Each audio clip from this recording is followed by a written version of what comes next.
Welcome, my darling pretties, to our Beyond the Dawn of Business podcast for pretty, empowered female entrepreneurs. It's time to step into your power, pretties.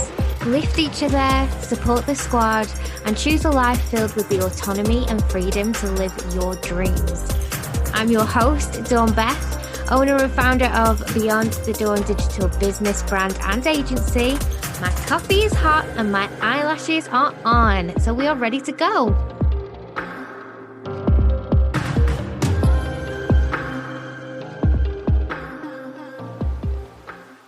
Welcome to this episode where I am speaking to the beautiful Fran Excell and Abi Hugo, my personal friends and female entrepreneur powerhouses. Thank you so much for joining me today, ladies. Thank you for having us. Well, I really appreciate you guys coming on and having a girly natter with me today. I really wanted to kind of just have a conversation, really free and easy about life as a female entrepreneur. So to get it going, I'm going to ask a question, and then maybe if we go to Fran and then to Abi, and then just see where the conversation goes so that it can support my listeners.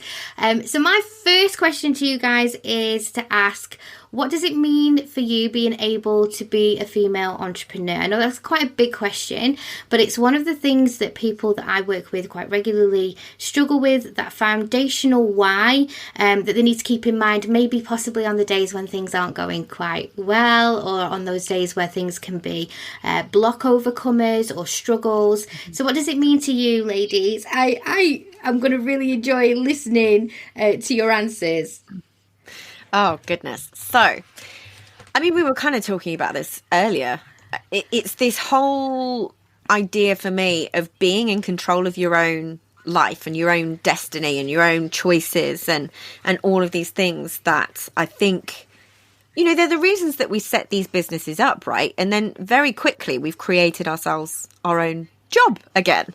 And something that was this passion or something that was something that meant a lot to us becomes a bit more of a shackle. So it's the ways that you have to be so conscious, and the personal growth as well that comes with it, regardless of what you do. Obviously with what I do, it's a huge part, but you kind of have no choice but to grow as a person and really start to question the way you look at the world and start to look at things in a completely different way and say, actually, what is it for me? What, instead of looking at what everyone else wants and what everyone else says I should do or should be or should have and the way things are supposed to work, is really becoming a business owner makes you look at what you want. And we don't do that. We're kind of not trained as a society to go through life and thinking about this, are we? No, it's like we're trained almost, what can we have or what can we get or what is the best we can do. And that measure is often restricted. I think for me, it all started when I got pregnant. So basically, we struggled having Henry initially. We were trying for a few years and multiple miscarriages and things like that. So it's when I was really detached from my pregnancy, until he was in my arms, I just didn't really want to believe I was pregnant in case anything went wrong. And then when he was there, I was just like happily on maternity leave, being paid to cuddle my baby. And then as it started to going back to work, I was like, I don't know if I can do this. I don't want to be on I used to work in London for a bank, and I was just like, I don't want to be on a train for an hour backwards and forwards and things like that. So it gave me that freedom. And you asked about why, and for me, it's always been about my kids, which is like, and I know we've both spoken about it, like all three of us have spoken about this before, like this. Why does it always have to be money that is the big goal? For me, it was time with my children. Hitting a certain financial goal, obviously every time you do, it's amazing. But I always, whenever I get sort of like overwhelmed by it all, it was never about money for me. It was about being able to be at home, cuddling my kids whenever, I didn't want to have to think, Henry's been sick during the night. I have to call my boss and ask if I can stay off work with him. And things like that. And that is my ultimate, being able to just be in control of my life is exactly what Fran said, being able to be in control and be there when I need to. Because I love the fact that what this gives you is the opportunity to really design everything, not just your business.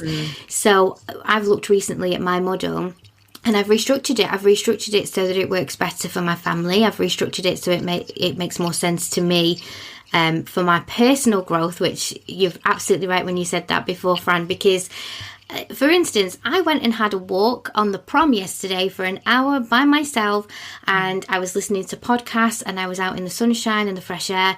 And my little pedometer got to 7,000 steps, which is massive for me because some days I don't even get to 1,000 steps, which is awful to admit. But I mean, there are these little things that I want to do for me that I wouldn't be able to do. It would always be some sort of negotiation, and it's either a negotiation with money or it's a negotiation with time, but I would always be last on the pecking order. And if I'm totally honest, even with the first few years of the business, I was still very much at the bottom of that pecking order, because I think you do, when you're first starting up, you do all of the things all of the time, and it's maybe not quite as clear and easy as it looks when you're very established. Yeah. So how do you guys feel in terms of what it is that you're doing in your business at the moment? Because I introduced you as established, esteemed female entrepreneurs, which you totally are. But I mean, you're probably two of the nicest women I have met in the industry, and I just absolutely adore the both of you. And I know that you've come from where you are now. That didn't just happen overnight, right? No, and this is something, actually, funnily enough, the next podcast episode coming out is kind of all about this. It's like there's so much at the beginning of your business where you're so quick to jack in the job, but actually when you can give yourself that time to play, that time to catch up with yourself, because your brain's got to catch up with you. It's a big mental shift. Same as what we were talking about a minute ago, like society teaches us that things have to be a certain way in the way that they're supposed to be. It takes a huge amount of work on yourself to allow your brain and your beliefs and your nervous system to essentially catch up to a new baseline of safety, essentially. And allowing yourself that beginning year or couple of years, whatever it might be, of playtime, I call it. And one of the things I'm always teaching to clients is learn to experiment, because when you experiment, you let go of an attachment to the outcome. You get to just see what happens without a judgment on yourself. And I feel like at the beginning of your business, you need that, without listening to all the noise of people telling you where you should be. And so the playtime, it's like when I first started, my niche was totally wrong, because I was trying to talk to people where I had to essentially convince them that they had a problem that was solvable. They knew they had an issue, but they thought that was the way life was supposed to be. It was originally women in corporate careers who knew they wanted more, but didn't know that was even a possibility. People don't know that you can retrain your brain and rewire your nervous system and all of these things. So you got to give yourself that playtime is a big one for me. And that's certainly what I allowed myself to do, and had to shut out all the noise of like, oh, well, you've been doing this for X amount of time, so you should be here. I think for me, it's listening to too many voices at once. When you first start out, you think you need to be doing everything all the time, and I found myself in a cycle of procrastination by education would be the best way of saying it. Like, I used to sit and listen to all the podcasts, read all the books, and I'd be like, I'm going to do this, I'm going to create this funnel, I'm going to do this, and I'm going to do this and this and this, and then I just ended up getting completely overwhelmed and doing zero of it, because I think I've learned that if you can focus on one or two things at a time, get really, really good at it, and then move on to the next thing, because you've automated the process in which you do that one thing really, really well. It frees you up to have more brain capacity or energy to do the next thing really, really well. And you've kind of got to block out. It's good to listen to all those things, but it's like, especially if you listen to like marketing things, it's like, well, you need to be on TikTok, you need to have an email list, you need to do a podcast, you need to do all these things. And then you're like, I can do that. I should do that. That is totally what I need to be doing. And I had them all on my vision board. And then I was like, well, I haven't done any of them now. So trying to just focus on one thing at a time. Definitely for a good amount of time, not like a week or so, and and then bouncing on. It's like, give it the time to get the results. Yeah. I'm a real bugger for giving myself an unachievable to-do list and then berating myself for not achieving what was never actually even possible. And that is something that I've struggled with throughout my entire time of being an entrepreneur. And I give myself the power of my superpower is ideas. I'm an ideas man, and I can come up with a business idea and a business model, and in 10 minutes I've got this kind of matrix style vision of what this business will be in 5 years, 10 years, 20 years time. But that never stops. So then the problem with that is, and I'm so guilty of this, and even now if my team listen to this podcast back, they're going to giggle, because we have so many sub brands, we have so many small arm projects within the brand, so much so that it took me nearly 4 weeks this year just to do a simple document of our whole business structure to include everything, and I need to stop doing that. And I think that's one of the things, like what Abi was saying, is actually don't try to do all of the things at once. Just kind of like master one area, which is the advice we give on social. When we give social media marketing advice, our advice is pick the one you're most comfortable with, the one where your ideal client hangs out the most, and get comfortable with it, get used to it and master it before you try to take on a secondary or a third or a fourth representation online. Make sure that you've got that one down.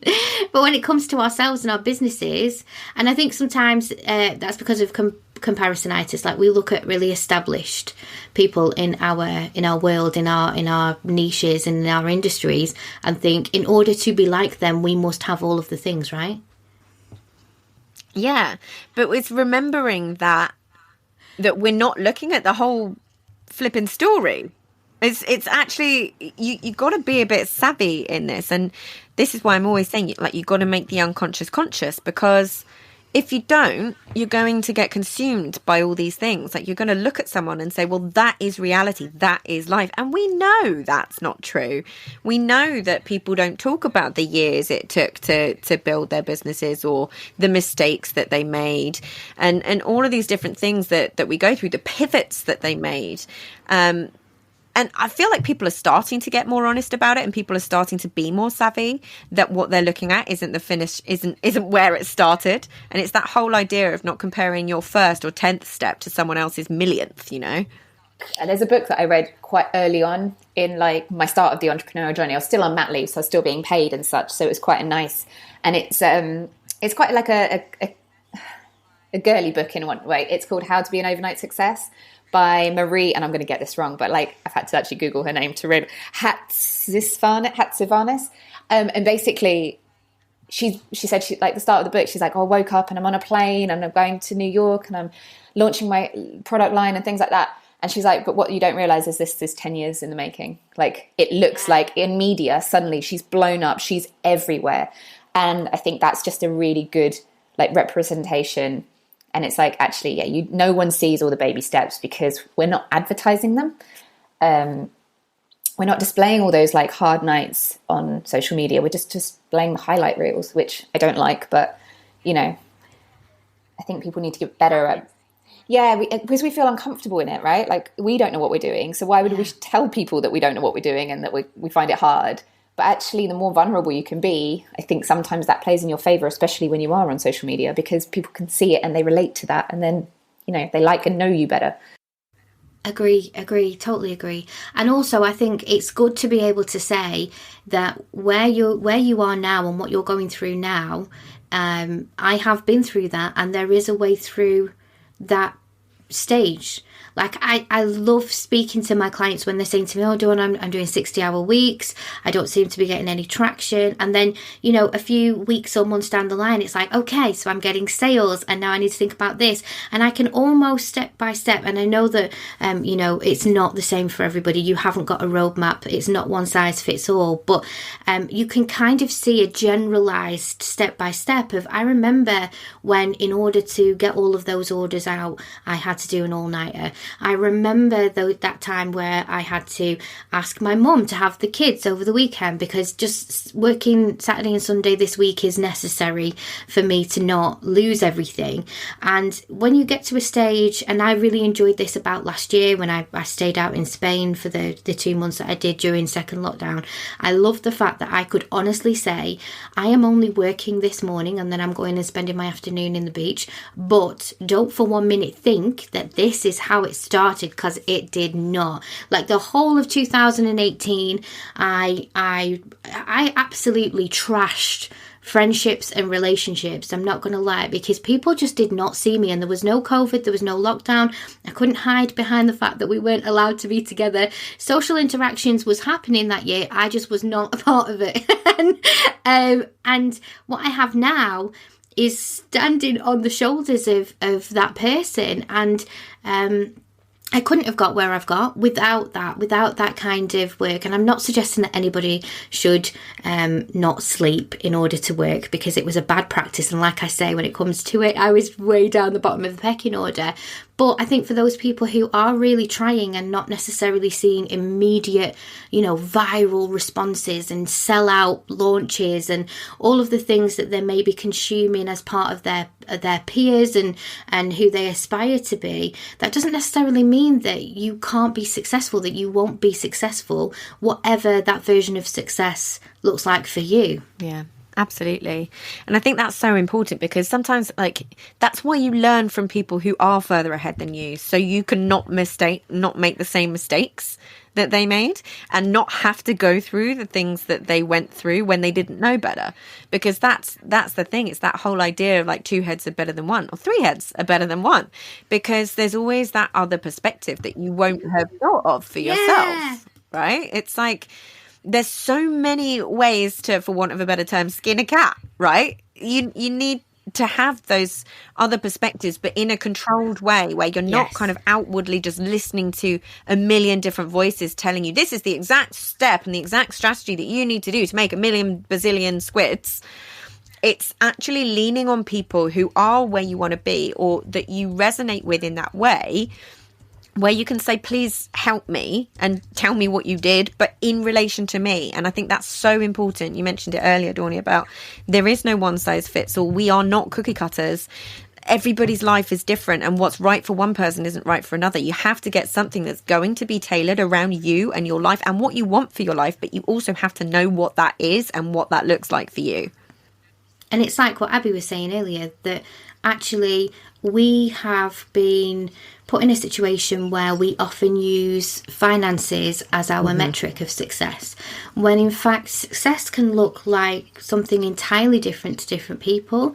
And I think all of us have got a shared passion in being able to almost pull on that thread of our people, right? Like we love to explore that side of people when we're working with them, and it's something. I love money, and I'm not going to suggest for 1 minute that I don't appreciate how successful my business is. I just want to put that out there. But at the same time, there are so many intricate motivations for me internally, that you could not just measure my success based on my books. Yeah. I think that 100%. I think we've all said that before, haven't we? It's just, it's actually, what do you set your goal as when you first start your business? And like I said, for me, that was for my kids. And I keep getting sidetracked by, again, love money. I'm grateful for what it's been able to do in my life. But when I start feeling guilty that I've not hit this milestone or this milestone, it's actually going back and going, that's okay, because that was never my ultimate goal. It was to have freedom within my family. It's like you get to shape your life around what's happening in the moment. Sometimes you get to go, do you know what? I'm not feeling it today. I'm going to go down to the beach, and then I'll pick it up and look at your own schedule and make decisions for yourself. So you never have to feel like you're being denied something, because even if you think you have to deny yourself it, you probably don't. You just need to shift a few things around. So you get to live a life that's so much more in line with who you are. So here's a question for you ladies. I know, because we know each other very well now, but I know that the both of you have come from different kind of levels of visibility. What is the right word? Maybe comfort. Because, I mean, people always find it quite strange from my point of view if I tell people that actually I'm a secret introvert. And because I am quite visible, and I'm on live, and I'm on podcasts, and I'm doing guest speaking, and I literally do everything other than live speaking, because I've just never been interested in doing that. It might change in the future, but it just hasn't up until now. People expect that you have to be an extrovert to be able to be visible and to be a loud voice in the industries and online. How do you guys feel about that? Oh, goodness. This is a big one. I have strong opinions about that. I'm what I call the Brexit of introvert extrovert. So whenever you do the personality profiles and things like that, I come out at 48% introvert and 52% extrovert, which means I have to work with both of those elements of my personality, right? It means that as much as I can do things like this and it will give me energy. Abi, you consider yourself to be an introvert, right? Massively, yeah. And it was a really scary thing when I first started showing up on social media to put myself out there. Actually, it felt safe. Instagram felt safe because that's kind of my happy place. Because at the time I was just posting pictures. I wasn't doing everything. And I could post when I wanted to post, when I felt most talkative throughout the day. And then as I grew, obviously you learn all the things you need to do more. You need to be on stories. You need to, show up and all things like that. And genuinely for the first 6 months to a year, I didn't show my face. I didn't have my name on my account. I just did text stories, shared other people's content, and I still grew, but then I saw a massive growth when I started showing up and being me. When I first did it, it was a little story for you. I'd been nominated. So I have an interiors account. So I'd been nominated for an award, and I knew that if I just put on a text to screen story to say, hey, I've been nominated for this award, please vote for me, there'd be no emotion behind it. It's just like, oh, okay, why? So I put on this black and white filter with a beret. It was like a French filter with red lips, black and white. And I came on and I was the filter. It made me feel comfortable, which is what I always say. If it makes you feel comfortable, just do it. And it did. My mum didn't even recognize me in it, but it got me comfortable enough to actually say, please, can you guys vote for me? I'm really, really excited by this. And then it was just practicing. And I hated stories. I would probably have felt sick doing this or teaching live, anything like that. It would have absolutely scared me. And that's not to be mistaken for introvert, extrovert. Obviously that's confidence. But I do get my energy from being alone. But practice makes perfect, because now weirdly I love stories and I will happily chat away on them for ages. But I also get the fear. So if I don't show up for a few days, then I'm I have to force myself to show up and get comfortable again. So getting visible, it's practice. It's just practice. And now I'll do it. And I'm the person 2-3 years ago, she would have been in, it sounds really weird to say, but in awe of me now, because I just wouldn't have thought it would ever be possible. I love that. I can imagine that people who are listening to this right now who know you, Abi, will probably find all of that as a bit of a surprise, considering you are an Instagram celebrity.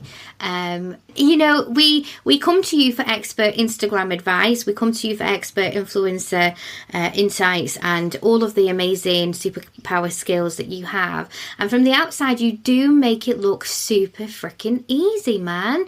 You make it look like, you just get out of bed in the morning, you know exactly what to post. You're very, very confident and excellent content creator, both in the visual video space and with images and showing up live. And it is something that I think people don't necessarily, again, going back to that comparisonitis, realise that there are ways in which you can get to that stage. Obviously, we all have our natural talents. Fran, your amazing reels this week have just gone off the charts, right? And we all have these internal skills, of course, natural skill, but you can harness your natural skill, and that's the great thing about content creation, is you can harness that natural skill and wield it to your will so that it actually does something that serves you within your business. And there's a way that you can create that for yourself, or you just have to maybe start with that self-belief in knowing that you can do that, and that there are ways that you can nurture that within yourselves. And I love when we support people, supporting that in people, and kind of like pulling on those threads and giving those aha moments that allow that to unlock. I think what I was going to say is it's that whole thing of getting visible, of stop trying to put yourself in a box of I have to do this and I should do that. And it's understanding, making the decisions around who you are as a person and where you're most comfortable, where you can actually start to grow. Because it comes across when you're not comfortable. So if you're trying to do something on a platform where you're like, I hate it here. That's why I'm not massive on Facebook. I never really posted as a personal profile. So it makes sense that I don't massively want to do that for my business. Whereas Instagram, I'm really enjoying doing reels now. And it's like, it's just starting to do the things that feel more natural to you. And then it doesn't feel like work. And that's why with the podcast as well, it was just so natural to me because it fits my personality. And this is way before I kind of started back at the very, very beginning of 2018 when not that many people had podcasts. And it was this thing that was a bit more risky because I was like, I don't know how to grow this. I don't know what to do. And I actually didn't pay anyone to help me grow or anything like that. I just put out there what I wanted to put out there because I was like, and I always did it with the mentality of if this helps one person that's listening, then I'm happy with that. And it's like, I think we spoke about before, like I was stuck on about 30 downloads a month for months. And if you're not enjoying what you're doing in that stage when you're growing, it can be incredibly soul destroying. But knowing that consistency and that determination and continuing to do something that you genuinely love doing and that you would do for free, even if it only was one person listening, as long as they got some sort of response from it, you're going to keep going. And now I'm literally, without ever trying to do anything, without all organically, I'm always in the top business charts. I'm normally in about top 15 for entrepreneurship in the whole of the UK, but also in Canada, in the US, in Australia. I've got a massive audience in Australia. Who knew? But it's Yay, that consistency. for Australia. I love my Aussie clients. We have pajama parties. Yes. But it's that whole thing of like, you have to do what you enjoy doing, because otherwise it's always going to feel off and it's always going to feel like you're trying to push water uphill. Yeah, and it does wonders for your mindset, does wonders for your personal fulfillment when you can recognize the things that actually they might be business practices and they may be something that you can add into an internal infrastructure or strategy, but at the end of the day they come from a place within you, like within your heart, within your passion.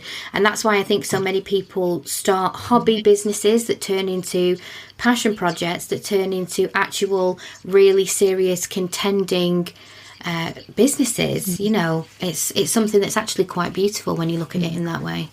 I think that's the thing I was going to say. It's like when clients come to me and they're like, do I have to do this? Do I have to do that? Or, you know, at the moment, Reels is such a big thing. And do I have to point to the screen and, you know, have text appear? And it's like, no, you don't have to do any of that. Let's find what you are comfortable with and tap into that and create content around what you do enjoy doing, because you don't even need to be, yes, it helps to be on camera, but you don't need to be on camera. We can find ways for you to create content that's impactful and meaningful and gets you in front of the people you want to get in front of without feeling embarrassed by what you're doing. Yeah, and it's super important for people to just know that level of comfort that you're at right now when it comes to visibility, it might not be huge right now, but that, like your business experience, like your confidence in yourself, your self-belief, it all grows with you. Like it's an evolution. It's not, I always say it's a marathon, not a sprint. And it's not something that you can just get to a destination and be like, okay, now I'm successful, that's how it is. When in fact, actually the journey in itself is beautiful. When I think about where I was this time 2 years ago and what that woman felt like and what she wanted, and then who I am today and how I almost manifested the person I am today based on what I wanted and then reverse engineered that back to where I was. It's mad. And then now obviously there's another person in my head over the next stage, but I'm very, very happy and fulfilled as I am. Now it's exciting. Now it is, like you said, Fran, it's playing with the possibilities and the opportunities rather than actually feeling under any kind of worry or stress. And that to me, I think, is just a beautiful, beautiful gift. And I want everyone to feel it. Absolutely. So the other thing I wanted to speak to you guys about is trolls, because we had a really interesting conversation, and I know that when we kind of cover this in audience attraction, but a lot of the time when I speak to my clients or even the ladies in my free group, one of the things that is a massive block for visibility is the fear of judgment. It's the fear of being trolled. It's the fear of really putting yourself out there in a way where you're kind of putting yourself on a silver platter for scrutiny. And I know that both of you are in really visible spaces right now. You do have massive audiences, and you kind of are in that place where my clients and my pretties would be possibly scared to be. So what's it like being that visible, and what happens when you get a troll? So that used to scare me. It massively did. But if I'm very honest, I would have maybe one troll every 3 to 6 months with a fairly large audience. At the time I had 35,000 followers. So, and that's not to say that if I did maybe something a bit more contentious, I might have had more, but in my niche, that was it. And normally I'm dyslexic. So normally it'd be someone trolling me about my spelling. And the way I used to deal with that, maybe it's wrong, maybe it's right, but what I would do is get my followers to rally around me. I would share that. I would block out their name and stuff like that. But then the people that did know me would be like, I'd get moral support from them to be like, ignore them. And that helped me. So I pulled on my community whenever it really impacted me. And it, I know it's only spelling, but it impacted me because of like childhood stuff of being told I was stupid. And so that was my biggest trolling thing. My audience has grown massively. And so the trolling has grown as well. However, I think I've had to get a bit of a thicker skin. And I still kind of do the same thing, but I make light of it with my audience, my followers, the people that do love me. And I, again, get that support from the people that are already around me. And I kind of have to question why the people are saying what they're saying. Like I said earlier, I'm in the interiors niche, DIY niche. I'm not really doing anything contentious. I'm posting pictures of my house online. Yes. And if people feel the need to comment on that, however, I was saying to you guys, most of them, it's the different decor tastes. Fine. We'll move on from that. Yes, because you do a lot of your own building, and I want to say DIY, but DIY almost devalues what you do. Because DIY is what anyone can do on a bank holiday weekend at B&Q, whereas your skill set is not your bog standard, let's go and buy some screws and some wood and give it a shot. It's an actual process. But I can imagine that is quite triggering for men, because and whenever females kind of step into those domains that are previously set to be within that male sphere, I do think, and this is one of the problems I have with LinkedIn, I'm going to openly say it, men do not like me on LinkedIn. Strong female entrepreneurs doing it for themselves, sister, are not always welcome in that kind of situation. So I can understand that, but it's frustrating, right? We're in 2021. Yeah, and I think it's just having to grow a thicker skin and really think. And it does, I can't say it doesn't affect me. It affects me for a few hours, and I sit on it, and I have to but to be fair, actually one of the big, Fran helped me with this. I just start deleting them now, because why do they need to be there? It's my space. It's my online presence. I don't need to leave those comments there so I just delete them now without even thinking about it. So that has helped massively. So if someone slides into your direct messages and upsets you, block, delete, move on. That has helped me a huge amount. I don't know why I felt in the first place I had to keep it there. Why? Yeah. Why give them the power as such? Like I said, making light of it helps, but also just when it's really bad, just delete it and move on. Yeah. I've done quite a few episodes around trolling because it is one of the things that really holds people back from being visible. Fear of judgment, whatever fears there are, they all tend to feed into a fear of judgment, right?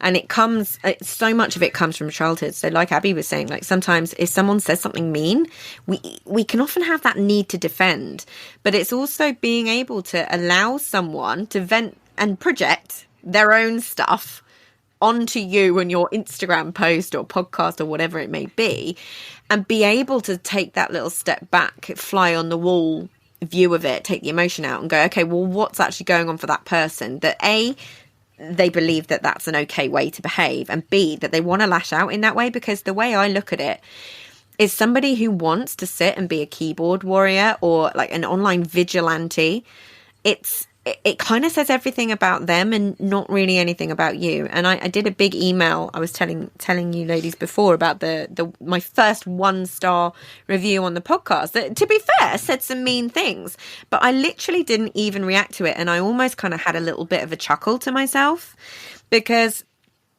I know how untrue it is. And I think with trolls, one of the things that people fear so much is what if what they're saying is true? And what is the fact that they're saying that? What does that mean about me? And then there's also this, because there's constructive feedback, right? Which is something that deserves a seat at the table. Constructive feedback would probably be polite, would probably be in a direct message, or just constructive in some way. And that always deserves a seat at the table. And it may be painful because they could be right. There's so many different opinions, and we've all got our unconsciously wired brains and nervous systems based on our own experiences. So sometimes we will put something out there that we haven't thought of from another perspective because that's not our experience of life. So that happens. Constructive feedback. Great. Oh, didn't realize that. Thank you for changing the way I look at that. But then there's the outright people who just go and be mean and personal with it, trying to, because they know you're going to read it. It doesn't say anything about you. It really doesn't. Like this, the woman, where she said it was a self-serving podcast because I let them know how they can work with me at the end. You know, it's like, I'm sorry, but for that one person that decides to say that versus the hundreds of messages and emails that I get from people saying, thank you for putting out all this free content. Thank you. You've changed my life because I took action on this, this and this. Like that one person's opinion, because they've been triggered by something that is everything to do with them and nothing to do with me, is not constructive feedback and not worth my time or energy.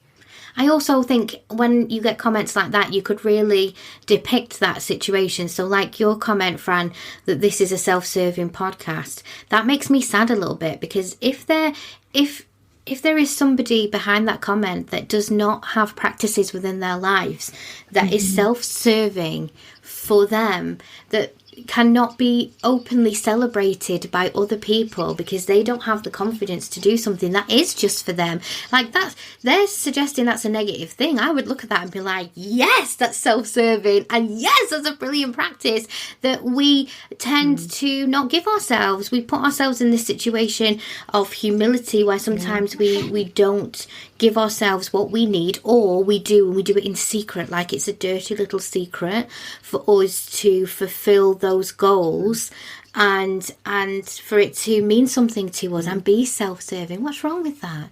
You know, I think that's why you need a little team of people around you that you can be a little bit like humble brag to, you know, so I can come to you two and I can be like, look what's just happened, how amazing is this, and they're not going to judge you for it, they're going to celebrate you for it. I think it's all celebration. Yeah, exactly.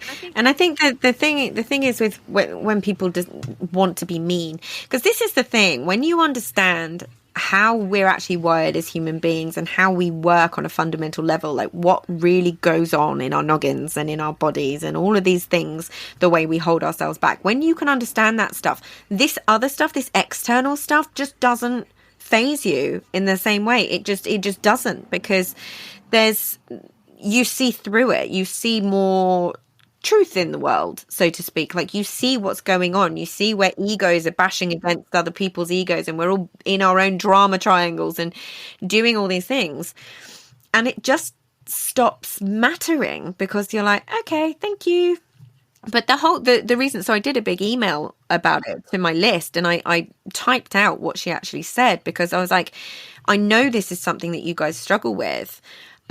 Because what this woman actually said was like, she states the problem in a way that we all relate to, gets you hooked, and then sells her service. That's not helping the world. This way it's only helping herself. And what I really wanted to get across was like, I fundamentally at my core don't believe that, because, you know, you've got 174 episodes of free content, so to speak, that she can go and take action on. I've never been the person that does the what, not the how. So when I'm comfortable in where I stand and what I stand for, somebody else's opinion in that way just isn't going to, it's like Teflon, isn't it? It's like, bah, flick them away. Like that little computer game where it's hitting the ball. So it's about being comfortable in who you are and what you stand for, which is why I think it's so core to build a business really around who you are. Well, thank you so much, my lovelies, for coming on today. I really, really appreciated both of you coming on and discussing these really important things that I know my pretties will be dealing with.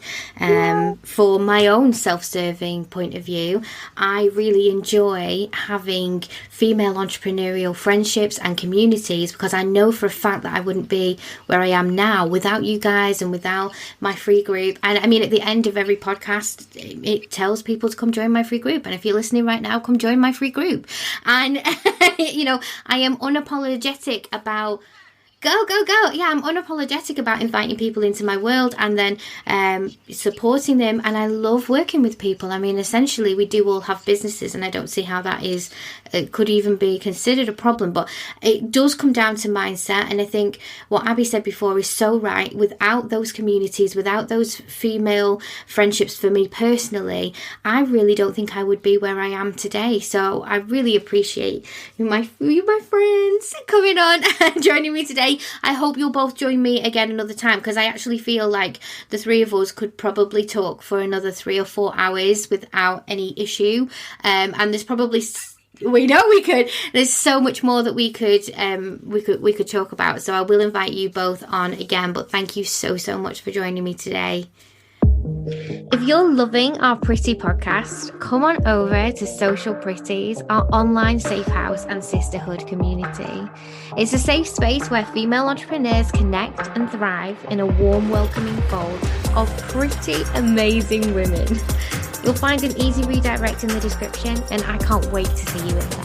And depending on where you're listening right now, we would love it if you would click subscribe or follow, so that you can be the first to know when our new podcasts come out.